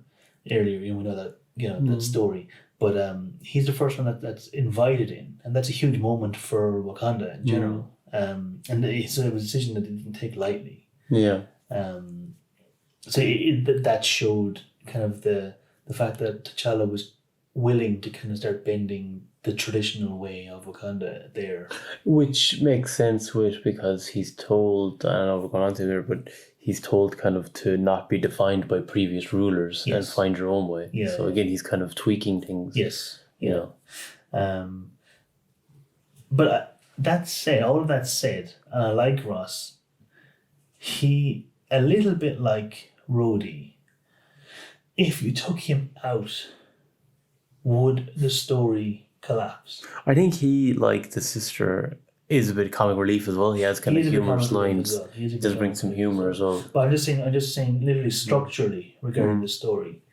Does he do? I know he stops the weapons, but that could have been Okoye or Nakia could have been in that ship and stopped the weapons.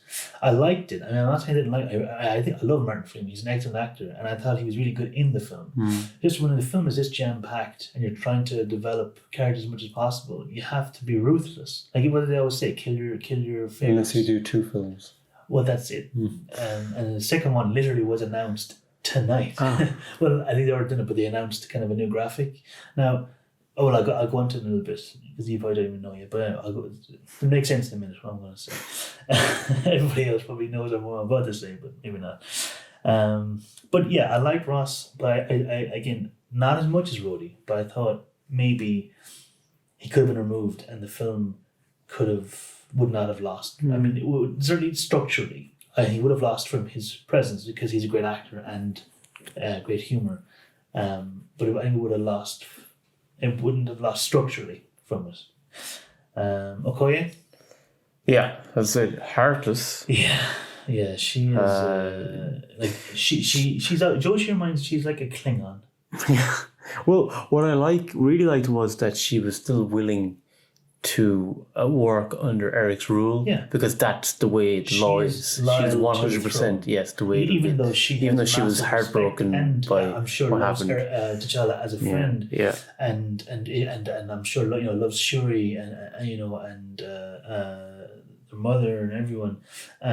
She is strong to her ideals, and she is. Well, she'll kill her. Like she says to her boyfriend, "I'll kill you for my beliefs." Yeah, no hesitation. She has no hesitation. I mean, but they are. That is her and the others. They are elite warriors. I think they're kind of inspired a bit by the Amazonian warriors of Greek legend. Do you think she got the role because of Michonne? Oh, definitely. Yeah. Yeah, I mean, that's a bad thing. I don't think she has anything else except for that. I mean, that well known anyway. I mean, obviously she's done other stuff, but when she wore the wig, though, I was like, "Oh, there's Michonne." You didn't even recognize her. No, not at all.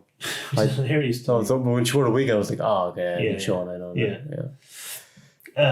But speaking of the wig, I love that scene where she throws the wig to start off the fight. Yeah. Like the second she can take it off, she does. Yeah. Like once her cover is blown, like, get this crap off me anyway. It's like a school bag. You're going from school. Yeah.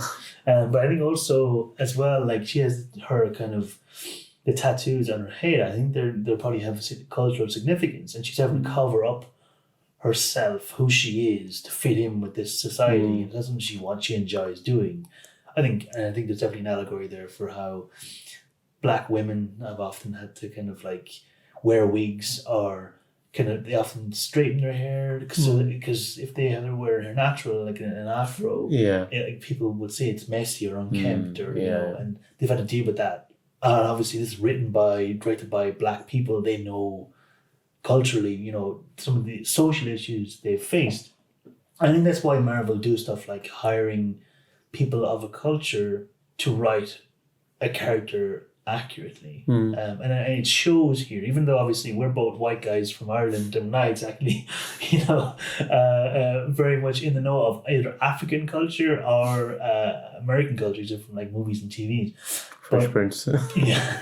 Fresh Prince. But you can see, even from an outsider, not having lived those experiences, you can see. Oh, they really kind of hit it nail on the head. Like even like kind of with some of the kind of the drumbeat kind of stuff. I really had captured a kind of African culture. Like you see a lot of like when we watch football, a lot of the footballers you see even in their celebrations, like the Venezuelas in the World Cup in 2010. Like you really kind of you can see captured that whole thing. It did feel authentic, in a supernatural world. Yes, absolutely. But then even not just also that as well, but and the clothing and the costumes, but also then the issues they face and the struggles they share, and there was a lot of layers to this. It really was very well written, and I think that's an element where it came out well. And as you said, she's very conflicted, about her loyalty. And she has some great fight scenes. Like the fights, I love the fight scene in the casino where she's like fighting at the top and transitions down. I think that was pretty she's a kind of spear thing. That's what she can her signature weapon. And then also when she throws it through the car and it flips, and she's got some really. And a bit with those those giant kind of rhinos, Yeah. but they know her, or so it just stops. Yeah, because of course, it licks her in the face. It's like, okay, it's not going to work. Yeah, no, and the only thing really kind of the issue I had with her, and I like that also the fact that she is ruthless. She is very different to say Nakia, because she doesn't go off. There's so many characters in it, and both of them are kind of like they're different types of warriors, but both of them will able to fight. Both of them are really close to T'Challa in different ways, obviously. And there was a risk there, maybe, I think, with a worse writer that they would feel very similar, but they don't at all. They feel very distinct, well-written characters. And I like the fact that she's very different, But also, one thing I thought, and again, it's down to timing, I wish her and Wakabi's relationship could have been developed more because it's very undercooked. It kind of is there, and then it goes away, and then at the end, it's like, they're together. Yeah. Yeah, you feel like there was a couple of scenes. There should have been a couple. Could have been 2 or 3 scenes with them. Yeah, but then obviously the hour is 2 minutes, 2 hours 12 already as it is. So you can see why they can't, but maybe I don't know. Who's next? Nakia. She's the moral compass for him. Yes. She guides him basically into how to become massively. The person he has to become. Massively so. She's, as you say, she's almost Jensen to him in some ways. Yeah. She makes him realize kind of where he's going wrong and where Wakanda has gone wrong, and even by the fact that she's kind of a guide, kind of. She is, but also she's also kind of. She's been carving her own path. That's the thing. Because she doesn't want to. Just want to be the queen. Yeah, stay with him. She wants to do her own thing, be active and involved and help her own work. And become influence people in a way. She's not happy to just stay at home doing. Let him have his part, and I'll just kind of go along for the ride. Look after the kids, maybe or something. Yeah. She very much cares and wants to be involved. Obviously see her saving the trafficked people at the start, and you can see why she wants to be out there and involved. I also like the fact that, like, again, comparing her to Okoye is like she doesn't for a second, think about honoring the throne and working with Eric. She's like, no, and she's like, it's like you would fight against your country, and I would fight for my country. And you see the difference in them straight away. And Okoye gets there eventually, when she does eventually turn against Eric, she sees what he's doing. She finally can't take it anymore. But for Nakia, it's like, no, there's no, or Nakia, I'm not sure. Nakia. Yeah. So I'm saying Nakia. Yeah, Nakia. Probably is Nakia, probably isn't it? And she also saved T'Challa as well by sneaking out the flower as well. Yeah, that was very important that she did that. Literally saved his life. At the time she was trying to give it to M'Baku, so he'd be someone who'd be able to take on Eric. But speaking of Eric, so did not expect Eric to emerge as the main villain. I thought he was going to be a little sidekick. Really? That's when in the start of the film I was like, he's going to be a sidekick. I thought he'd be like the other guy in Die Hard who is the operations guy. Yeah. Like that kind of guy, and not because he's black. No. Eric, for me, is the most interesting character in the film. Yeah, I agree. He's angry, passionate. But if you see it from his point of view, where he comes from. The best villains have genuinely convincing arguments, up to a point. And he lives in a world where he experienced hell, compared to what they had, massive. I mean, I have that a little later, but I was talking about when they in that battle, and T'Challa has had a life of luxury and privilege. Well, he says about Joe, nice and comfortable up there for you, hasn't it? No idea what it was really like. And I feel like in that battle, Eric has been training pretty much every day of his life from when his father died for this moment. T'Challa has been training as well, but I think T'Challa, Jonah kind of reminds me of a bit, was Rocky and Apollo. Which is back to the Creed, because Eric is played by Michael B. Jordan, who plays Creed's son in Creed. Except he's Rocky here in this analogy. He's Rocky in this analogy, and T'Challa is Apollo. Creed. But even a better analogy would be he is Clubber Lang, and T'Challa is Rocky in Rocky 3. Yeah, kind of coasting somewhat. Yeah, he doesn't. He's like, okay, he had M'Baku's challenge, but like he's like, oh yeah, I'm gonna be the king, blah blah blah blah. And then it's like, no, this guy who really wants it comes up. What are you gonna do now? So I'm just picturing it like after Eric won, he's like, hey, I thought I was the best in the world. Hey. They're the kind of chant he does. Yeah, I'm glad he didn't do that. But I love that he won the fight fair and square. Yeah, absolutely. I was like, oh wow! I was like, no cheating. Yeah, and he even what's his name? Is it Zuri? Is it Zuri?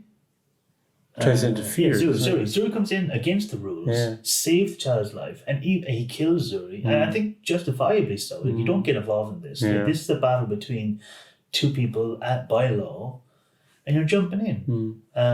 And then obviously then he just throws him off the waterfall. But yeah, he was just better. That was it. Again, we often reference wrestling, but it's like when the villain wins clean, gets a clean win over the face. Yeah. You're like, yeah. I mean, it makes it feel more real. Yeah. And this was something that I was just like, yeah. Oh, he take out me. That's a perfect example, isn't it? Yeah. He deserved to win, and he did. I mean, you look also as well. Like, I mean, you feel the pain, that he carries. He's carrying the weight of a people on his back, the anger of a people on his back. That's all stemmed. Like that's the backbone of that. All then is his father as well. Yeah. Like. Yeah, to him, like his father was murdered. Well, he was. And like what's he was, but it's like that. In a way, maybe not. There's some self-defense there, but like from his point of view, it's like what was he else supposed to think? Like, but you know what, for me, kind of sealed my kind of a real appreciation for him was when he did the ritual and he goes to the afterlife, and his father isn't with the ancestors. His father is in a version of the apartment where he was killed. Yeah. And he says to his son, we're not welcome. Even now, we're not welcome. Like, T'Challa goes to all the ancient ancestors and speaks to his father. And his father, who abandoned his own nephew, killed his brother. I mean, did he have to kill him? I don't think so. I think his father definitely was wrong. I think Wakanda was wrong, and I love the fact that the villain is right in calling them out. Like, they were wrong. They stood by. Like, the opening animation that I was talking earlier about, I loved it. You see the people, the slaves, moving onto the ships. And Wakanda stood by. They looked after themselves. And you can understand the anger. And I love the fact that they brought that in front and center. So often, as I said, logic... You just go, oh, look, it's fine. It's a blockbuster movie. It's about enjoying and having, fun. Don't worry about it. But they're like, no, that doesn't make any sense. This should make people angry. It may, and it does. Yeah, it did. It's that thing where I was siding with him at times. Yeah. Totally to an extent, I was like, yeah. He reminds me of Magneto. He reminds you a lot of Magneto in that, Magneto again. Because the mutants are treated like crap. Yeah, and murdered, regularly murdered, just for being mutants, no other reason. But also in the fact that then his anger leads to extreme violence. And as T'Challa says to him, and as Xavier often said to Magneto, you end up becoming what you hate. Yeah. End up becoming... He's radicalized by it all. Yeah. But you can totally see and believe why he got there. Yeah. Sorry, I was about to say that, but we'll get to that, T'Challa. But I thought the performance was fantastic. I thought the character was fantastic. Yeah, he was really good. Really good, yeah. The main man. Yeah.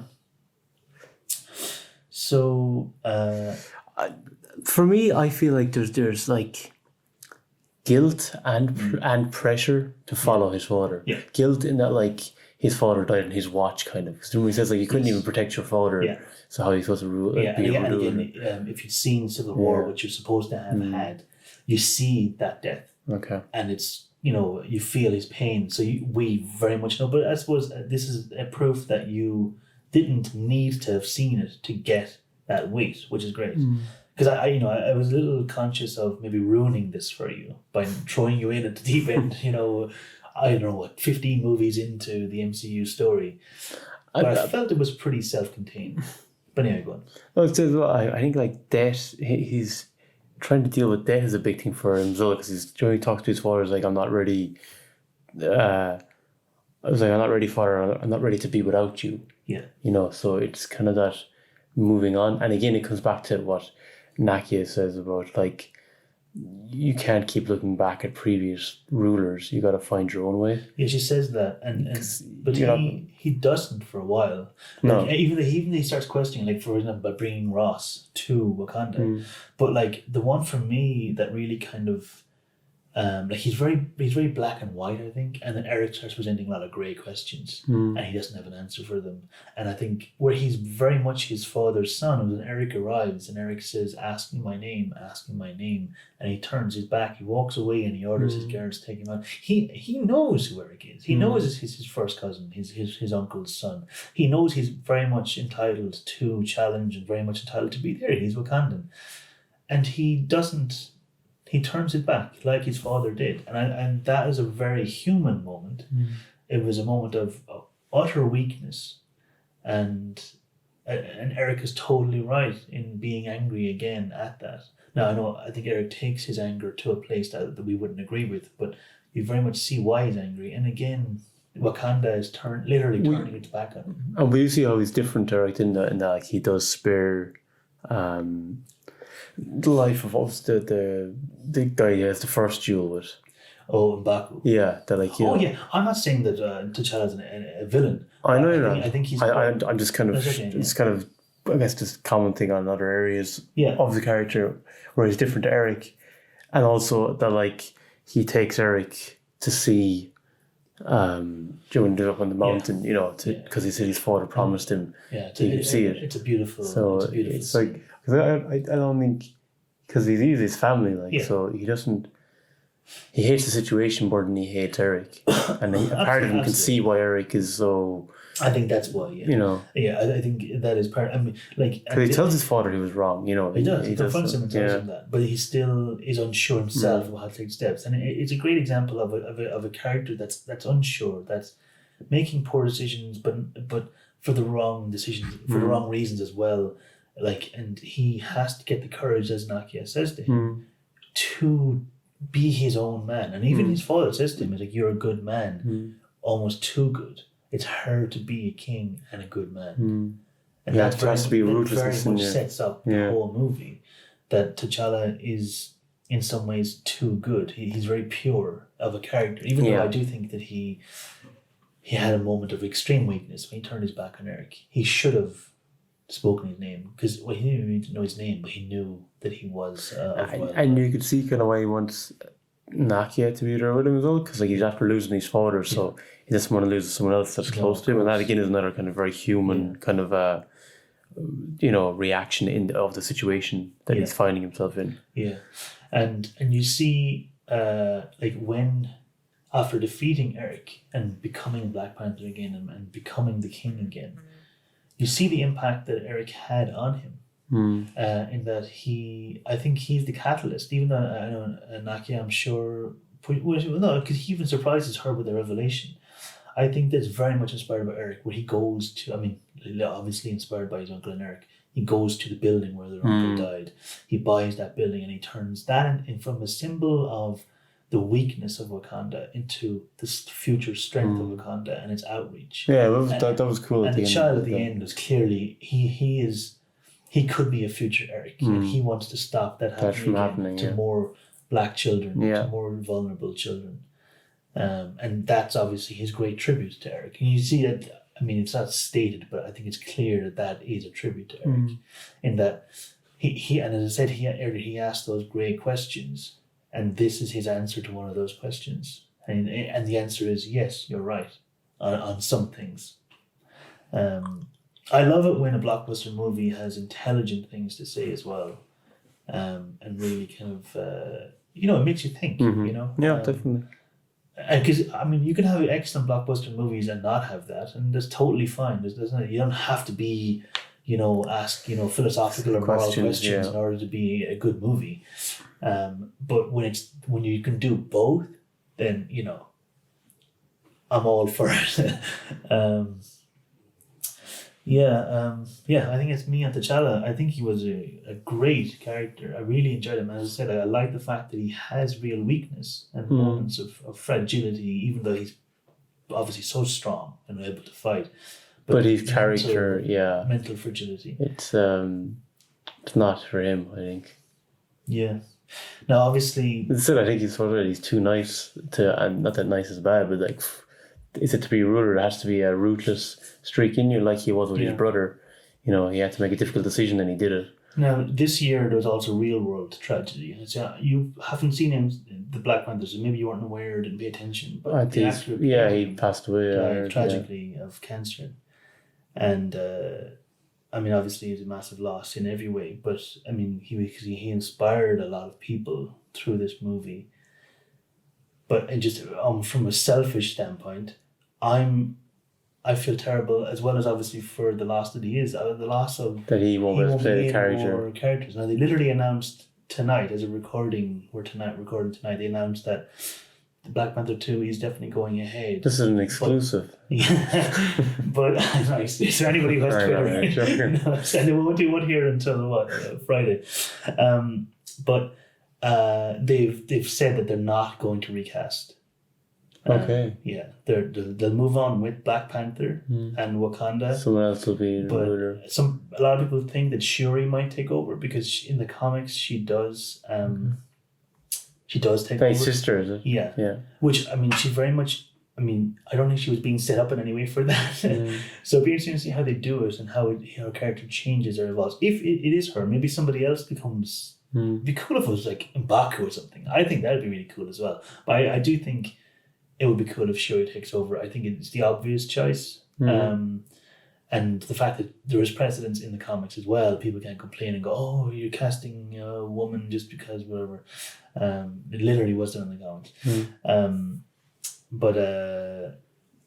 So it's going to be extremely interesting to see how they approach that. Because no one in Marvel knew that he even was sick. So they were writing the movie with the plans of him being in it, and then suddenly they lose. There probably was a contractual obligation as well, that maybe when he signed on to it, they maybe do another 2 movies or something as well. He probably was. They always sign on for. Yeah, obviously he didn't. But the characters always sign on for like 3, 4, 5 movies. Yeah. But so that real tragic underlining to the whole thing. But the impact he had while he was alive, this movie was huge for so many people. And I remember when it came out, I was a little bit like, I didn't really get why it was so important in some ways. People said it's the first kind of black superhero movie, but obviously you had Blade beforehand, and there are, but I think Blade was kind of like, it was 18, was kind of more culty kind of. This was a movie that everybody saw, and it was just about Africa and African people and African American people, and it kind of reminds me actually of the Irish kind of thing for us. Like obviously Ireland had a lot of tragedy as well, in a lot of ways quite similar to the plight of African people, but. So often I've thought, and I'm currently writing several pieces about Ireland, because there's not a lot of it there. As somebody, as a member of a community, of a culture, of a race, of a nation, you kind of 2 things. 1, you want to write what you know, and 2, you want to write what isn't done a lot. Because the whole thing when you're writing is you want to make something that's new and original. So there's been nothing like this ever done. So it makes total sense to do it. The same for me. I'm currently writing a piece about Celtic. We did a movie about Celtic, inspired by Celtic folklore figures and that.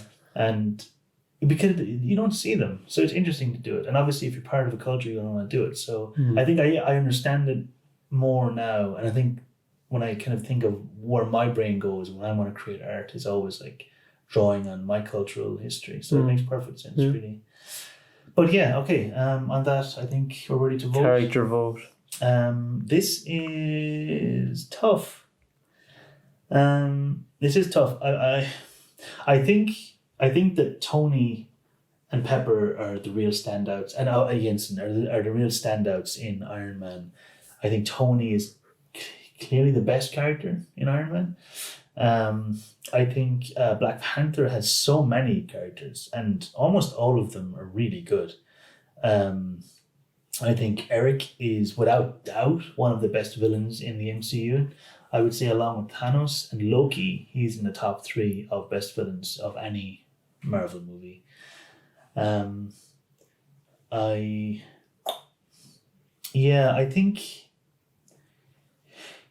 think Tony's the best character out of everybody. But I think Black Panther has more great character, has more character work going on, and Eric's character is so good, along with T'Challa's and along with Okoye and Nakia and Shuri and Ross and Claude, and he's going. I loved him Baku. I can't wait to see more. I really hope we see more of a Baku. He's really intriguing. So I give it to Black Panther just from sheer volume. But I think Tony overall was the best character. Yeah, I think like Tony is like Robert Downey Jr. is brilliant, but I think he doesn't have the supporting cast to help him that the other one has. Whereas the Black Panther, the main character is really good, the villain is really good, and then you've like 3 or 4 really good supporting characters on top of that as well. Yeah. Where I think on Iron Man, is it Jensen? Yeah. Is good, but he's only there. He's not there for too long. Yeah. Just the first actor, half the first actor. And I think it's Tony. Then it's Tony's story. He's brilliant, but I think the supporting cast aren't as strong as in Black Panther. So I'd give it to Black Panther. Yeah. And I think even a lesser movie than Black Panther that had like a really solid supporting cast wouldn't take it against Tony. I mean, you still needed to have really good characters as well. Like, it wasn't just the fact that there was like a lot of solid characters. Well, I think having a villain that was really strong. Yeah, having a hero that's really interesting, a villain that's really interesting, and supporting characters. Like, some of them are really great facets to them. You couldn't go any other way, really. So that makes it 3-3. And we go to, I think, the second ever tiebreaker, or is it third ever? How do we decide this again? I think we went for which movie we thought was better overall. Do you want to go first? Do I go first? You can go first. Okay. So, which movie I thought was better? This is very hard to do because Iron Man has been, and again, for me also, I've seen Iron Man in 6, 7 other Marvel movies since. So I have to try and separate all of that, all of his story arc, and just take just a snip of Iron Man, because it's not fair otherwise to compare. And but then also I've seen Black Panther more recently, so it's like fresher in my.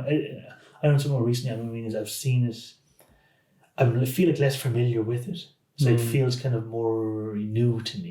Iron Man feels like something I've known I have for over a decade.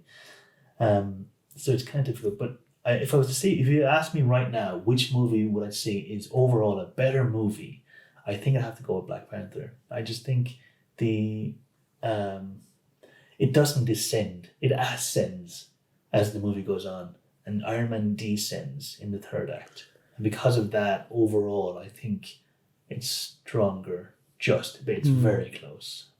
Very close.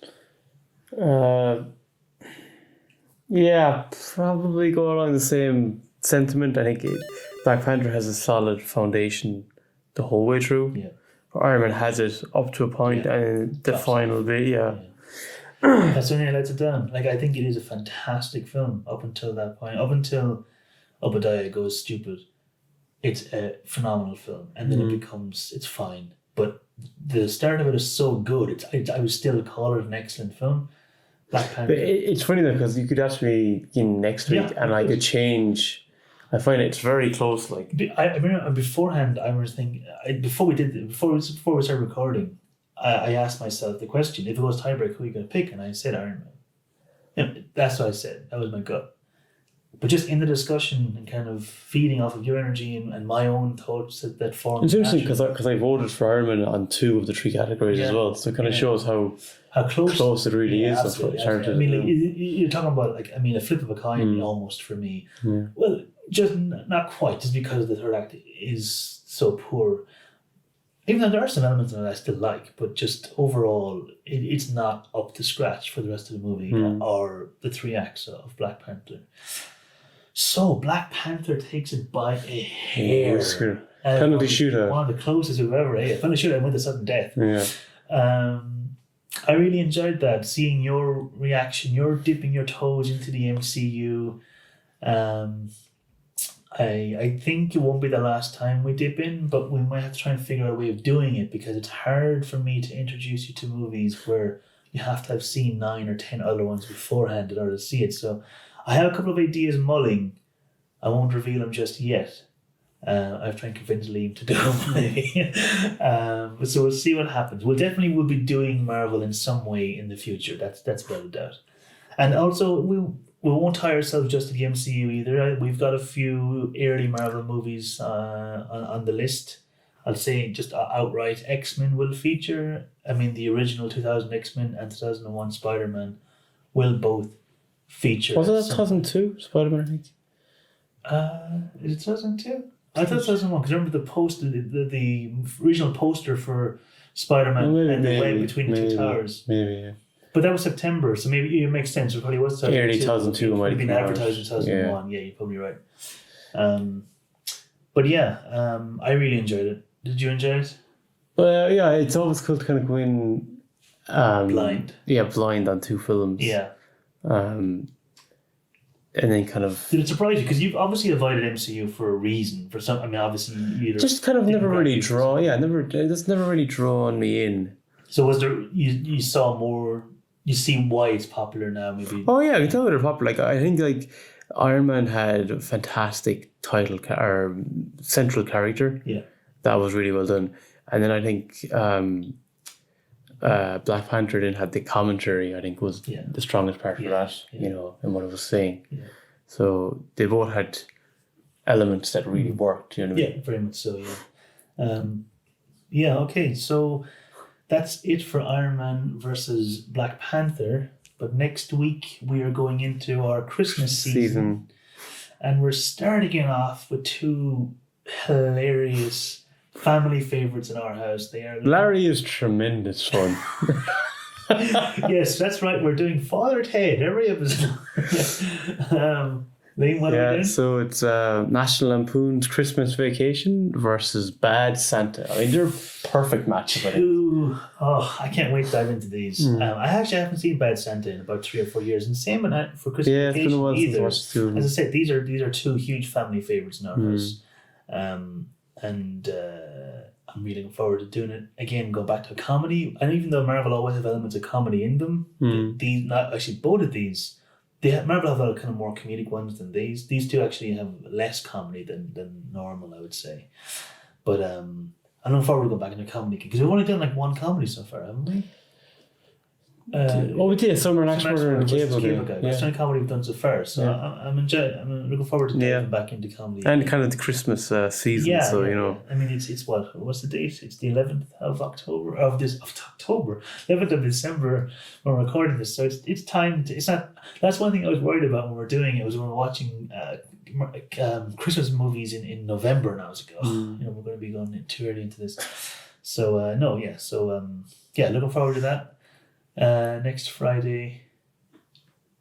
Yeah, that's pretty much it. That's it. We'll. That's the end of the podcast. Then we'll leave it. We'll leave it there. So we'll leave it there. So.